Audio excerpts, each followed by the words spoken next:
Alright, we are going to document our build here, the charity build of the 73 Ford F350 crew cab. So what we've done today to kind of get started on it is we have gutted the interior so that we can start doing our custom interior here.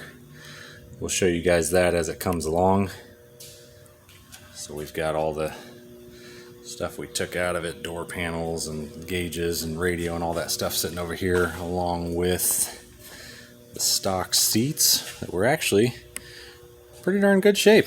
Not really too ripped up, but we're of course going to repad those and do some custom upholstery on those as well.